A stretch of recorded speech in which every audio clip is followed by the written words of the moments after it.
Diemžēl tiekot vaļā tikai no Kaspara, tas neko neatrisinās, jo to pedofku, to kliķi jau vada Strīpiņš ar savu čomu Petu Šāru. Viņi jau ir tie galvenie organizatori.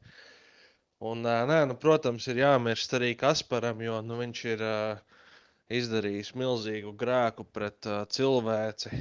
Un, nu, zin kā, var jau arī pa pusē simpatizēt, ja, ka Kasparam bija sūdīga bērnība, viņu tur tēvs visu laiku pisa, un viņš tagad to izliek ķipa uz citiem, un viņam ir trauma no tā, viņš ķipa joprojām ļauj arī Strīpiņam pist viņu dirsā. Bet nu, tas neataisno viņa noziegumus, tas, ka viņam sūdīga bērnība, nu too fucking bad, nu. Viņš mums arī būs jāšauj nost, tur ir bez varikiem.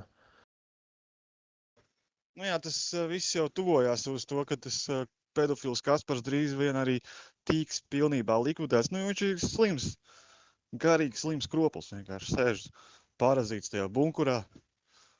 Viņš pat pats jau ir vienkārši tā nojūdzēs, ka viņš vispār pamostās ar visām šām epilepsijām, triekām. Viņš ir vispār slims galīgi. Un visi tie vecie imbecili, ja viņš runā kaut kādu pilnīgāko marazmu, un visi, kas ir tajā Kaspara pusē, viņi arī visi ir pilnībā nojūgušies slims šizofrēniķi. Tiešām, man saka, bez variantiem, mēs to kroplu Kasparu likvidēsim, arī visus tos pārējos kropļus, ja mēs pie šī aktīvi strādājam. Šī ir, mūsu galvenā misija. Tā kā pilnībā atbrīvoties no tiem pedofīliem.